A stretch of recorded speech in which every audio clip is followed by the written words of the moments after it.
Hi GOH, this is Unit 3, Lesson 3, and today we're going to talk about congruent triangles.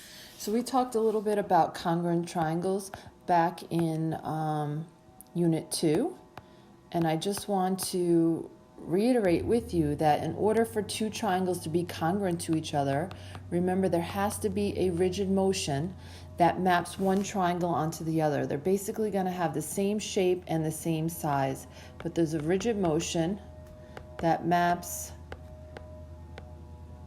one triangle onto the other.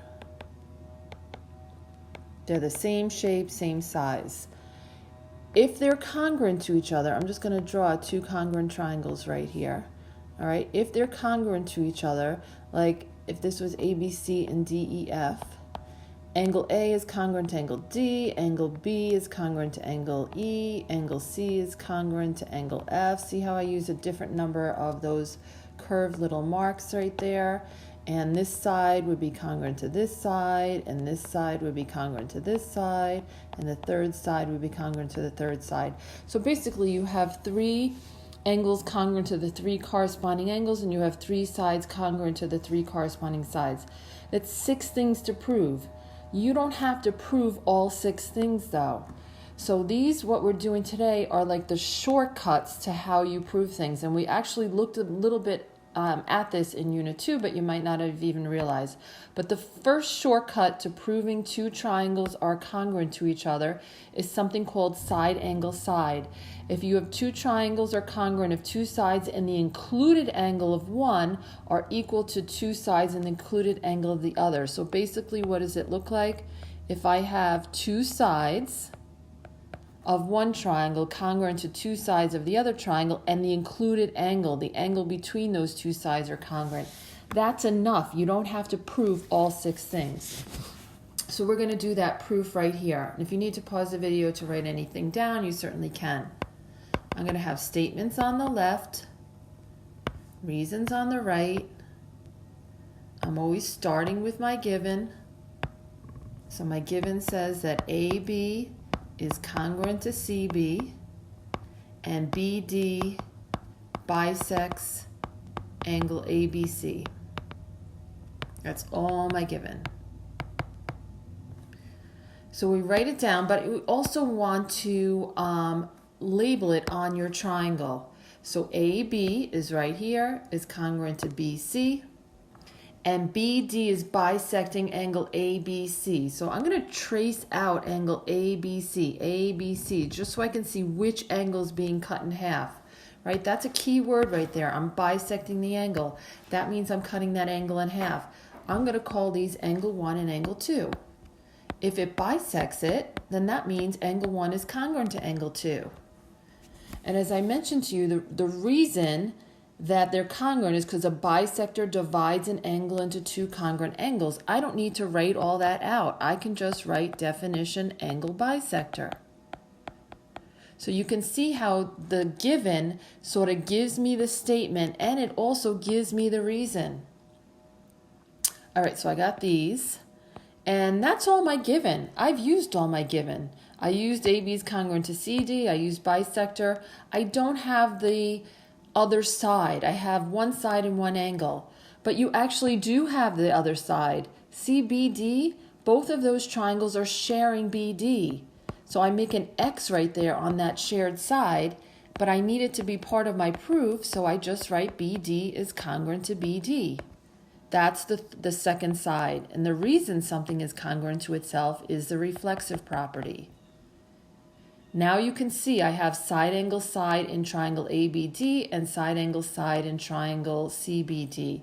So now I can say that they are equal to each other. Triangle ABD is congruent to triangle CBD, and the reason is side angle side.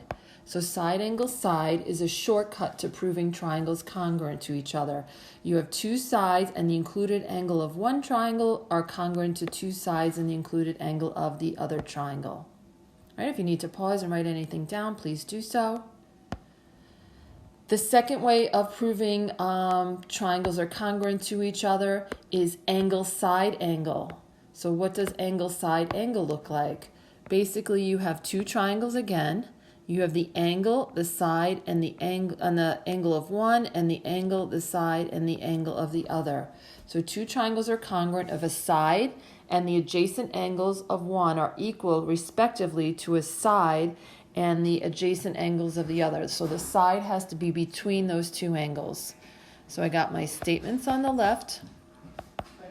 I got my reasons on the right. All right, and statement 1 is just going to be my given. Q is the midpoint of SN, and angle 1 is congruent to angle 2, and that's given. So I write my given down. I also want to label my picture. So angle 1 is congruent to angle 2. That gets labeled. Q is the midpoint of SN. That's a key word. A midpoint gives me congruent segments. So let's just go to the picture. If Q is the midpoint of SN, that means it's cutting SN in half. So I mark those two halves, and I'm going to write them on my picture. SQ, the top half, is congruent to QN, the bottom half. All right, so the reason I know that, why am I allowed to write that as a statement? If Q is the midpoint, that makes that it divides it in half. I can just write my reason is definition midpoint. So a midpoint divides a segment into two congruent segments. I say which two segments are congruent right here, and the reason is just definition midpoint. So I used my givens. At this point, you have to look for something else because I don't have another angle, but you actually do have another angle. I'm going to call this angle 3 right here, and this side angle 4.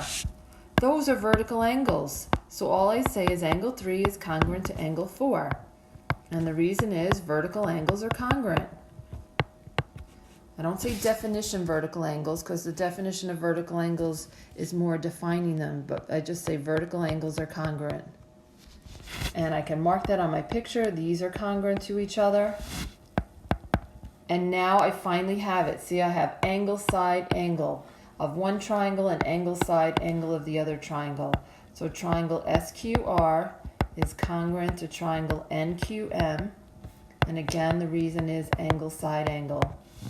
So you're always using your given in the proof, and then if you have to look, the things you have to look for vertical angles like we had in exercise 2, and you have to look for if they share a side like in exercise 1. So those will be two things that are not in the given that you just have to look for on your own.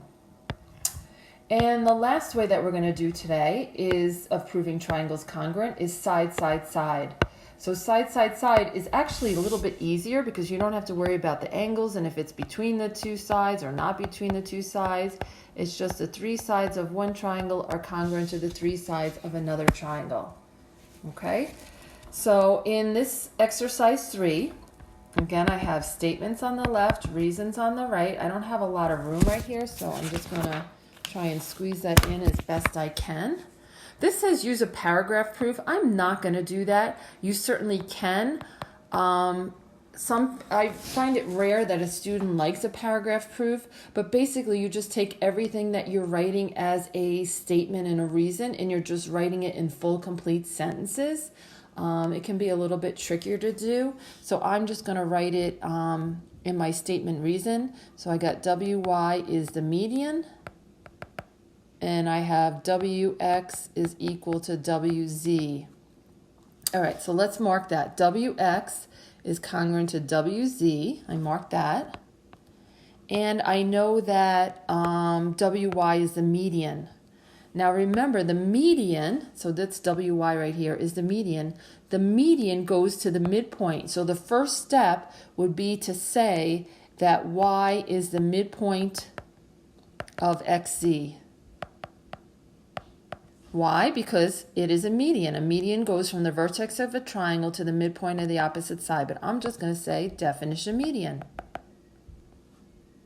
Now that I have a midpoint cuts it in half. So I'm going to say XY is congruent to ZY. Reason, definition, midpoint.